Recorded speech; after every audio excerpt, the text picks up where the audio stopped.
Hello. My name is Jones, and today we are going to look at prevention of mother-to-child transmission of HIV.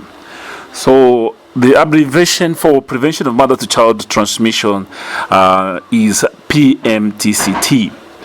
Okay, so it is important to counsel mothers on the possibility of having a child who is HIV negative, despite the mother being positive, or despite both the mother and the father being positive.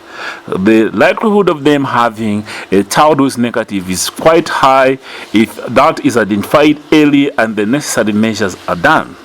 So when you're talking about PMTCT, we are looking necessarily at a type of counseling that is vital, especially in preventing or reducing the passing on of HIV from parents to the unborn child or to the newborn child.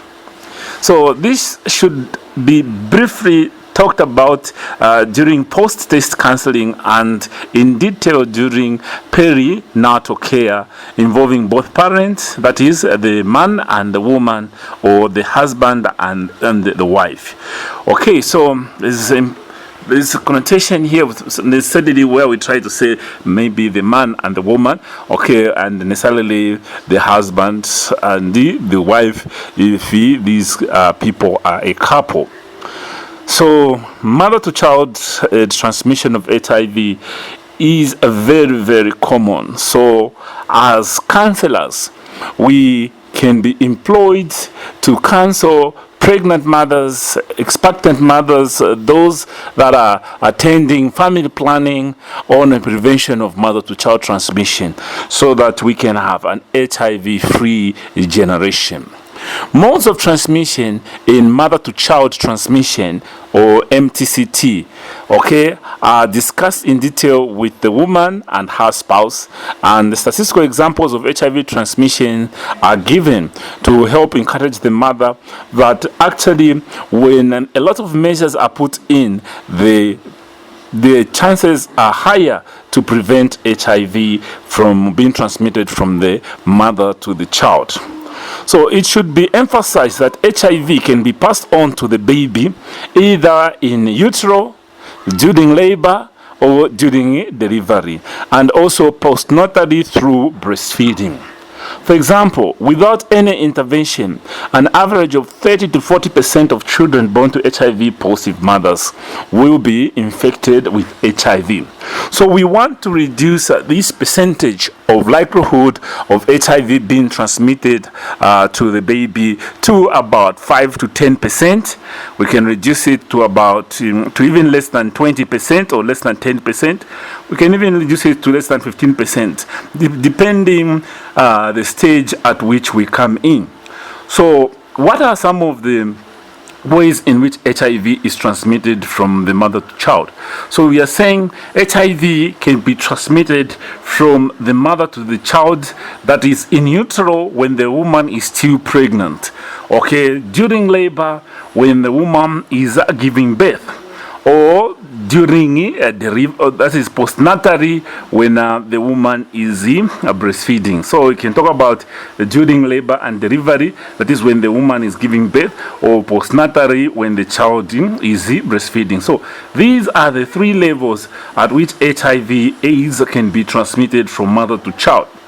Okay, so let us look in detail in utero. Okay, so during a pregnancy or in utero, there is about 5 to 10% incidence of HIV being transmitted from the mother to the unborn child. Okay, or in utero. Most transmission occurs during the latter part of the pregnancy, especially when the pregnant woman suffers from conditions like malaria, or when the woman has high viral load due to reinfection. So when you're talking about reinfection, here is a person who is infected and picks on different strain of HIV that come now to violently attack the placenta, hence infecting the baby. So pregnant woman, to avoid the infection, is encouraged whenever they are with their partner to use some barrier protection like a condom. Okay, so this is to avoid reinfection and possibility of transmitting the HIV to the baby. Or the HIV can be transmitted because of presence of sexually transmitted infections, or that is STIs like syphilis. Okay, so what necessarily is important that there should be early diagnosis and treatment of these STI, so that the woman does not infect there should be early diagnosis and treatment of these STIs so that the woman does not transmit the HIV virus to the baby. So, as a rule, all women who are pregnant are screened for HIV, okay, and it can be optional for some countries that it's not every woman, okay, but in most institutions, women who are pregnant are encouraged to be screened for HIV. They are also screened for STIs. Okay, so it is important that when you screen them against this, you can then give the necessary help that is needed. But to avoid STIs, okay, during pregnancy, we have stressed that the woman can use condoms to prevent reinfection. If the woman is not yet on high reactive antiretroviral drugs or is not on ARVs, short courses can be given starting from the 7th month of pregnancy onwards until labor. So policies keep on changing on this because this time I would say immediately someone is found positive, they will start treatment. So it's important to know at which stage you can necessarily start treatment for antiretroviral drugs for a woman who is found pregnant to avoid affecting the baby in a negative way, because some drugs may have teratogenic effect. But otherwise, using the policy that has been existing for some time, which maybe by now might have been changed, is that by 7th month you can start a short course treatment. So policies might have changed, but by 7th month, to prevent mother-to-child transmission, for those that have been found positive, they were started on short course treatment of HIV. So here, in prevention of mother-to-child transmission, without any intervention, the likelihood of HIV being transmitted from the mother to child in utero is 5 to 10%. And this can be increased to higher percentage if there is reinfection with HIV, presence of STIs, or the mother has malaria, okay, as this will affect the placental immunological barrier that exists. Okay, then during labor and delivery, without any intervention, there is 10 to 20% incidence, okay, or there is 10 to 20% likelihood. When we are talking about utero, we are looking at 5 to 10, and then the chances become a little bit higher during labor and delivery, and that is to 10 to 20%. The birth canal is one of the areas with a high concentration of HIV. So in the case of twins, the first twin has a higher risk of HIV infection as a result of passing through the highly infectious secretion. So during delivery, the midwives attending to these patients have certain rules that they try to follow, like avoiding unnecessary vaginal examination during delivery, because it may bring about ulceration, okay, by not rupturing the membranes and waiting for this birth canal to be washed with the amniotic fluid, because it acts as a lubricant. Also, avoiding forceps delivery, because this may introduce tears, okay, through which HIV may be transmitted. So as a psychosocial counselor, you need to know that during a labor and delivery, there is about 10 to 20% incidence, but this can be further reduced, okay, by the attending midwife by using certain birth techniques to reduce the chances of HIV transmission. So there is a lot that necessarily the woman, the nurse, midwife attending to this woman can do. Okay, so you need to know that others, they may even opt for cesarean section. Okay, so for cesarean section, it can be an option of delivery for an HIV-infected pregnant woman, because chances can be further reduced in transmission of HIV. So others may go for elective cesarean section. Prolonged labor and prolonged rupture of membrane are associated with higher rates of transmission, as it increases time of exposure to the secretion. Safe delivery practices are used by the skilled delivery attendants, and ARV regimens are given in labor, okay, to reduce the risk of transmission. Pregnant women with HIV are therefore advised to deliver in a health facility and like delivering at home, so that all preventive measures can be taken. So for those that choose a cesarean section, they also need to know that cesarean section also has got its own positive and negative side. Okay, so a lot of measures can be instituted, but otherwise prevention of mother to child during labor, okay, this requires the nurse midwife to use all those techniques that will allow and reduce that will allow the mother to deliver safely by reducing blood contact between the mother and the baby. Okay, so they will avoid invasive procedures.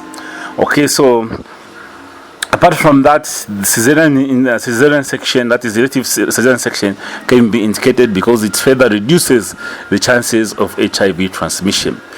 Okay, so the other part is during breastfeeding. Okay, so during breastfeeding, the incidence is about 15 to 20%. Okay, that HIV can be transmitted. So the incidence is about 15 to 20%. So when we talked about the first part in utero is 5 to 10, and when we talk about during delivery is 10 to 20, then during breastfeeding is 15 to 20. So 20 being the maximum amount rate throughout the pregnancy process, and breastfeeding causing likelihood of the baby being infected with HIV. So HIV can be present in breast milk. Therefore, if it finds a portal of entry anywhere within the gastrointestinal tract, transmission can occur. If the baby has sores in the mouth, or if the mother has sores on the breast, transmission risk is enhanced, especially if the viral load is high. Okay, the longer the period of breastfeeding, the more the risk of food transmission. The counselor's role is to educate on the feeding options that are available, that is exclusive breastfeeding or exclusive replacement of feeding. And also let the couple choose the method of feeding choice depending on the ARFAS principle. Okay, so I explained in the first lesson what necessarily ARFAS principle or ARFAS stand for. So the feeding method must be affordable. Okay, that is A, affordable. F must be feasible. Then it should be the other A is acceptable. Then the other A should be sustainable, and then the other S should be safe. It should be emphasized that mixed feeding is not recommended. That is breastfeeding the baby as well as giving other foods and water, as this may predispose the baby to gastritis, hence exposing the gastrointestinal system, that's the GIT, exposing it to infection or the baby being infected with HIV. So during breastfeeding, the likelihood of HIV being transmitted is 15 to 20%. Okay, there is pre-warming of breast milk, which can reduce the infection rate of HIV, where you put breast milk in a feeding bottle and warm that in boiling water by keeping the milk within the bottle, but you boil the bottle while still warming the milk. So at 40 degrees, HIV is potent in nature, so it's likely to be denatured. Okay, so during breastfeeding, there are also other techniques that the mother should be taught. That is the breastfeeding technique to avoid the baby biting the nipple. Okay, if the mother does not know how to position the baby nicely, it may result in the baby starting to biting on the nipple. Breast milk remains the first choice and the best choice for the baby, whether mother is positive or negative. This is because through breast milk, some immunoglobulins or some aspect of immunity will be transmitted to the baby, or it will be shared with the baby, so the baby will tend to have good immune system. Breast milk is always there on demand, and when the baby is breastfed, they are less likely to suffer from conditions that will necessarily come because of alternative feeding.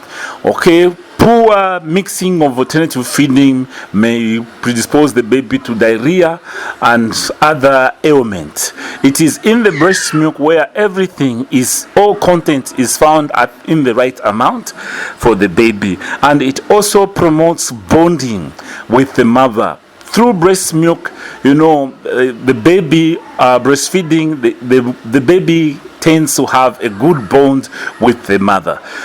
Okay, so apart from that, there is a lot in the breast milk that will prevent intelligence, that will help promote intelligence in growing babies. So there is a lot in milk that necessarily the baby needs for proper growth.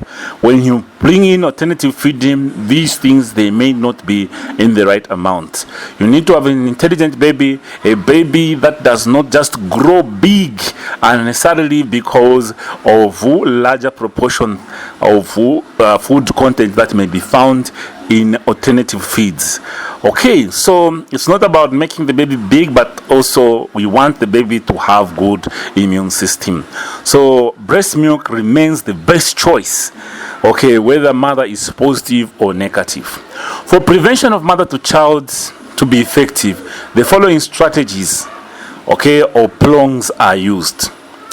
There is primary prevention of HIV in the uninfected parent, and then there's prevention of unintended pregnancy in the HIV infected woman. And then for PMTC to be effective, the other strategy or prongs that is used is prevention of mother to child interventions to the pregnant HIV infected woman. And then the other prongs that are used is linkage to treatment, care and support for the infected child and the mother to prolong life. So these prongs in PMTCT or prevention of mother to child are effective, in following up on PMTC counseling and also ensuring that life is preserved. Care for HIV exposed infants. So HIV testing using PCR, that is polymerase chain reaction, at 6 weeks of age may confirm that the baby is infected. Okay, especially if the baby has not been breastfeeding. So at 6 weeks, you can test using PCR. Then cotrimoxazole prophylaxis is initiated at 6 weeks. And not necessarily immediately after birth, because it can induce anemia. So prophylaxis at 6 weeks is going to help the baby build their own immune system. Okay, then antibody testing at 12 months and also 11 months can be done for those babies that have been breastfeeding, but it needs to be done that is after 6 weeks of stoppage of breastfeeding. Okay, this is to rule out that some more immunoglobulin have been passed on, that is immunoglobulin have been passed on, and those may indicate a false positive. Okay, so we want to know whether the baby has the actual virus. Then there can be referral of positive babies for ART. So these 4 components, okay, constitute the care for HIV exposed infants.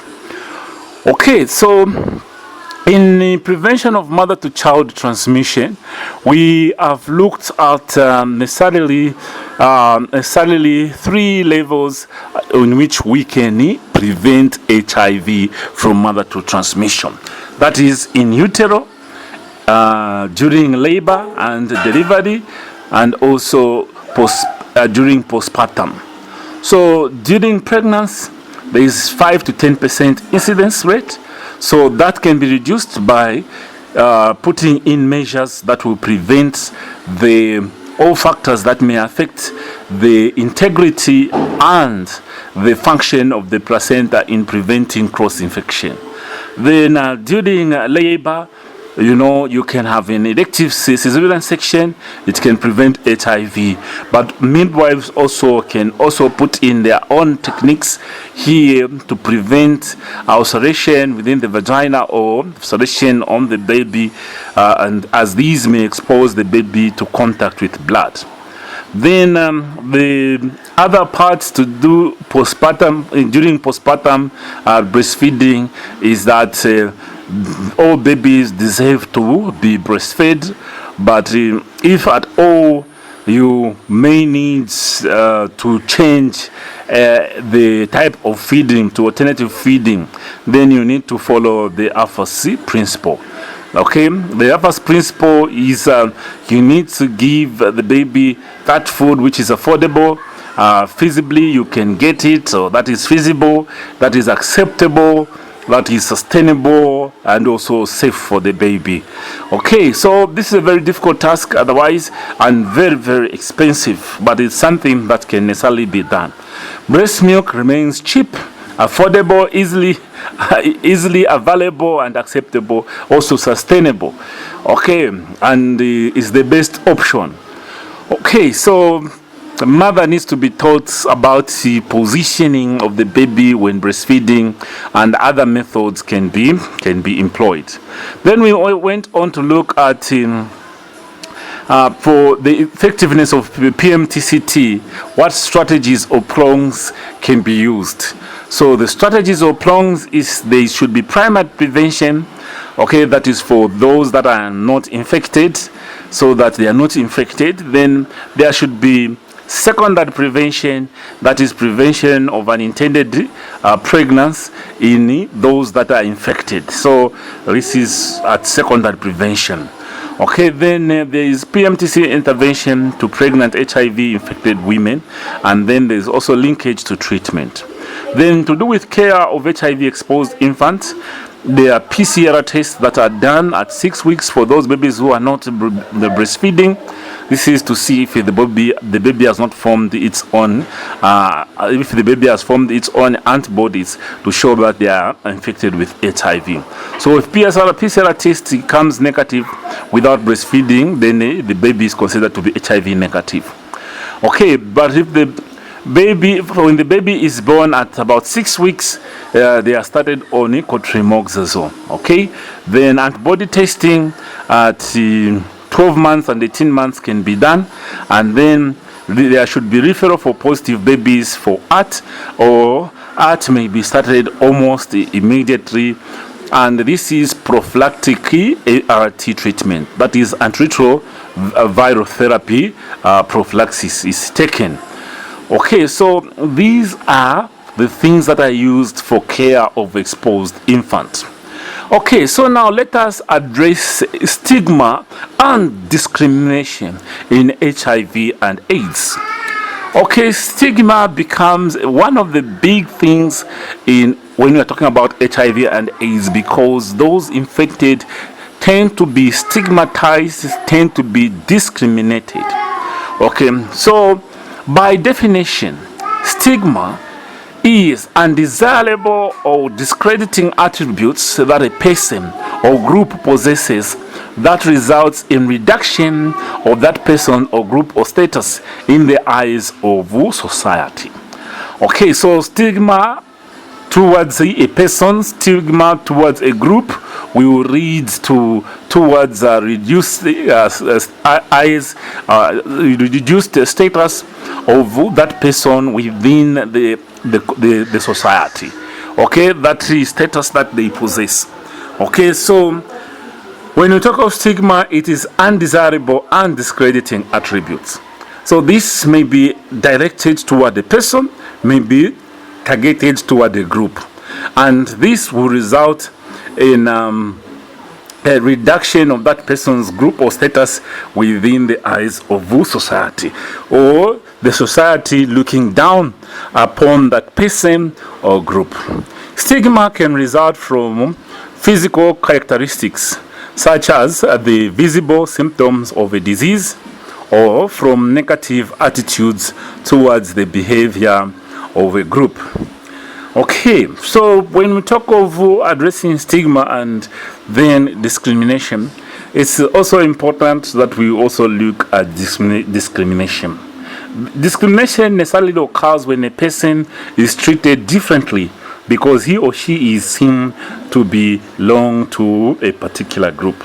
So that is discrimination. It can be expressed as both negative attitude or particular behavior or action. Okay, then prejudice attitudes that lead a person to label others into groups, often in terms of negative stereotype, which stigmatizes people. So in HIV and AIDS, there is a lot of prejudice. Okay, so that is, these terms are very, very important in addressing stigma and discrimination, which is stigma, discrimination, and prejudice. Can there be strategies to reduce stigma of HIV and AIDS? Yes, there are a lot of strategies that can be used. Okay, so one of the strategies is information-based approach. Okay, you can give more information to the community and the people that are affected. The other one is the counseling approach, where there is sharing of information. And then the other strategy is increasing involvement with people living with the virus. So increase them in the involvement so that they can educate those that have been infected, okay, and those not infected, so that they know and understand more about the condition.